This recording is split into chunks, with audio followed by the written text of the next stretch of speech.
All right, the Eagles end up getting the victory last night, 27-17 over the Washington football team. Another game that was delayed because of so many players on Washington who were on the COVID reserve list, and they didn't get many back. Hey, remember the new procedures from last Thursday? We're supposed to get guys back, and I know they were holding out hope they were going to get Taylor Heineke back as of Monday. Yeah. Didn't happen Monday, didn't happen Tuesday. Garrett Gilbert ends up starting the game, and, last night on PFTPM, I was having fun like I always do with snarky remarks about that class of backup quarterbacks where you can change their last name and their first name. And it's like, is it Gilbert Garrett? Is it Garrett Gilbert? I don't know. And these guys are just kind of hanging around. But, Chris, I got to respect and admire the passion, the love, and the dedication that guys like this aren't walking away, even though they could have any number of reasons to just look around and say, this game doesn't want me anymore. They still stay. And he had his moment last night, and nobody wanted to see him play. And, we don't want this guy. We want Taylor Heineke. We want Kyle Allen. But you know what? He that should have been caught. Well, yeah. He had a good enough game, and he had a moment. And now he's going to keep going. He's just a guy who's going to keep going, and he's going to keep going, and he's going to keep going as long as he physically can. Yeah, no, good for him. He certainly didn't look like uncomfortable or like a deer in the headlights. He did not. What a situation. I mean, you barely know the offense. He came in, really made very few poor decisions, threw the ball pretty well. I mean, it was all positive. Again, they didn't lose the game because of him. That's certainly not the case. Their defense had some turnovers early, got them a little momentum, but ultimately, like we've seen, the Eagles they're a better team. They are.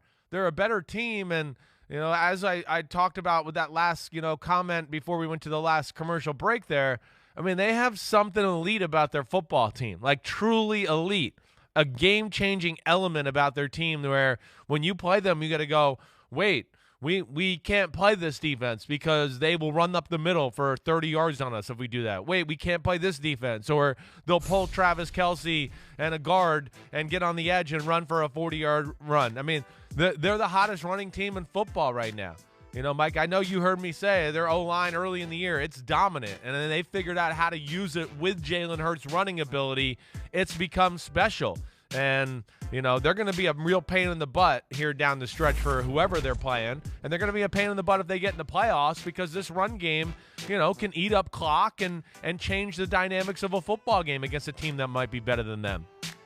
Well, yeah, especially if you get ahead. You get a lead, right, and you hold that lead, and you create a greater sense of urgency. Yeah. But look, we've watched enough playoff games over the years that when you know that your entire season is hinging on your ability to get the ball back and make something happen, and you can't stop this run, and the clock is ticking, and oh my gosh, and that pit in your stomach is growing. Yeah. And when you do get the ball back, you're pressing. Yeah. You're trying to make it, and it all just kind of. It all dissolves. We have a new reality when the playoffs begin. The feeling changes, the vibe changes, and you get up against a team like that can play good defense and control the clock with a running game, you got a problem. The Eagles have had 175 or more yards rushing in 7 straight games. They're the first team to do that since the 1985 Bears. Wow. That's how long it's been. Yeah, I saw that. And then the game has changed. Right. The game has changed to the point where teams don't try. They've figured out what they do well, and they're doing it. You got to give Nick Sirianni credit. Remember there was a game earlier this year where he got criticized for not giving any handoffs to the running backs the entire game? Yeah.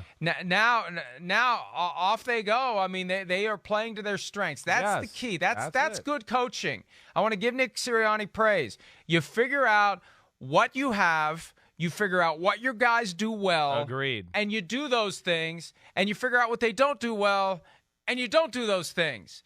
That's it.